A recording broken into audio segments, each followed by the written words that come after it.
Bonjour à toi et bienvenue dans cette nouvelle capsule marketing. Si c'est la première fois que tu tombes sur l'une de mes vidéos, je me présente, je m'appelle Alissa, je suis social media manager indépendante et entrepreneur digital. Ici, je te parle d'entrepreneuriat et de marketing digital parce que je suis convaincue que ce sont les racines solides sur lesquelles les personnes en quête de liberté, de sens et d'épanouissement doivent s'appuyer pour se créer une carrière sur mesure. Si toi aussi tu veux faire partie des leaders du futur, deux choses à faire. La première, abonne-toi à cette chaîne et active les notifications pour être informé dès la sortie d'une nouvelle vidéo business ou marketing dans laquelle tu vas trouver énormément de ressources, de conseils, de tutos et de cas pratiques afin de t'aider à élargir tes horizons de carrière. Deuxième action à mettre en place tout de suite, tu peux dès maintenant aller dans la barre de description pour t'inscrire à l'atelier gratuit 7 étapes pour créer une stratégie digitale efficace afin de savoir comment toi aussi tu peux imposer ta voix sur les médias sociaux de manière à attirer de nouveaux clients vers ton entreprise tous les jours.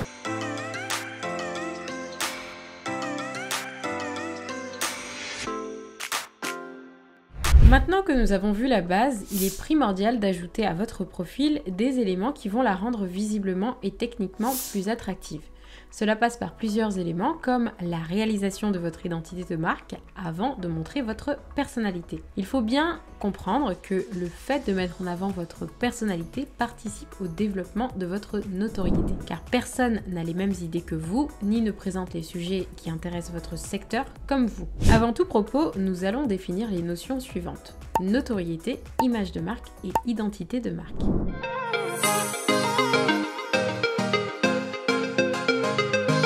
La notoriété, comme nous l'avons évoqué, c'est le fait d'être connu et reconnu dans votre secteur d'activité pour votre expertise, vos expériences et votre point de vue sur les questions importantes qui touchent à votre activité. Vous êtes une référence et on vous fait confiance lorsque vous prenez la parole sur des sujets pointus. La notoriété se construit avec le temps. Elle vous permet de faire partie des Key Opinion Leaders ou leaders d'opinion de votre marché et d'être appelé pour intervenir dans les médias comme des interviews sur des blogs en tant qu'invité, mais aussi des podcasts, qui est un format très apprécié aujourd'hui, des radios, la télé, etc.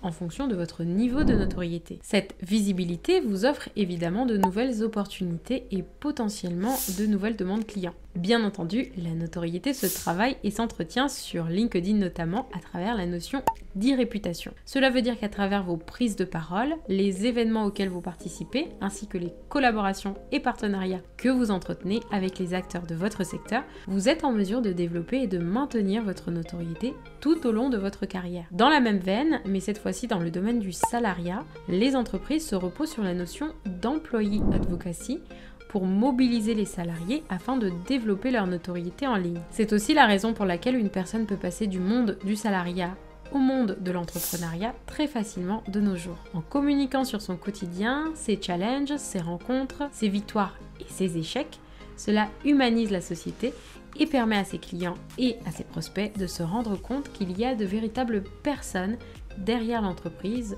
qui leur ressemblent. En fonction des messages prônés par les employés à travers leur prise de parole, l'image de la société est quelque part toujours mise en cause d'une manière positive ou négative. Pour illustrer mon propos, nous allons nous retrouver sur mon écran d'ordinateur pour que je vous montre un exemple tout de suite avec les postes d'une employée et comment cela peut avoir un impact sur la notoriété de la société qui l'emploie.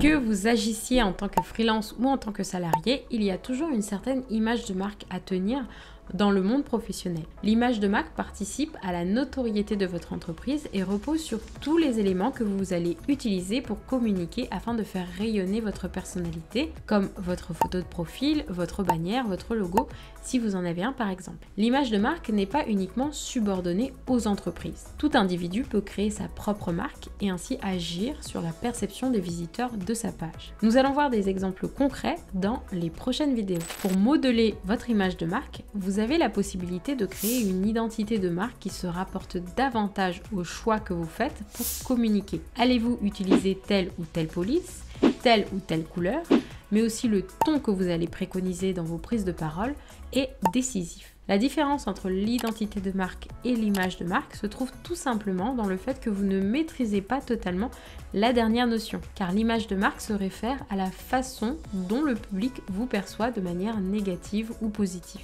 Or, l'identité de marque, c'est bien ce que vous contrôlez de votre marque.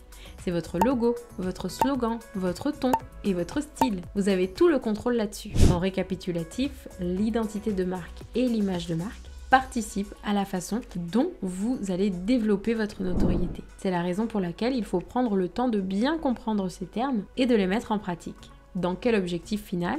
Attirer du trafic. Nous l'avons dit plus tôt, plus vous obtenez du trafic de qualité, plus vous multipliez vos chances d'obtenir de nouvelles demandes clients. C'est mathématique. Le plus impressionnant, c'est qu'une image de marque bien construite déploie une telle aura autour de votre personnalité en ligne ou de votre entreprise qu'elle vous permet d'attirer de nouveaux clients de manière continue, sans que vous ayez besoin de prospecter. C'est ce que l'on appelle l'inbound marketing. À force de communiquer au sujet de vos valeurs, de votre vision, de la vie et du monde de manière régulière et consistante, vous arrivez à fédérer une communauté soudée autour des sujets que vous abordez. En résumé, vous attirez de nouveaux clients en construisant votre notoriété qui repose sur la notion d'inbound marketing, elle-même alimentée par votre stratégie de contenu. Cette dernière peut être améliorée continuellement grâce à des techniques marketing vieilles comme le monde, que sont le copywriting et le storytelling. C'est notamment ce que l'on pourrait appeler l'histoire que vous souhaitez raconter à travers votre création de contenu. Pour créer du contenu, vous pouvez utiliser des outils de création visuelle comme Canva ou de planification et d'organisation comme Hootsuite. En outre, vous pouvez utiliser le planificateur de publication récemment mis à jour par LinkedIn lui-même, qui est sorti à l'automne 2022 et que nous allons voir dans les prochaines vidéos. C'est tout pour cette vidéo, je vous dis à bientôt dans une nouvelle capsule marketing. Ciao ciao!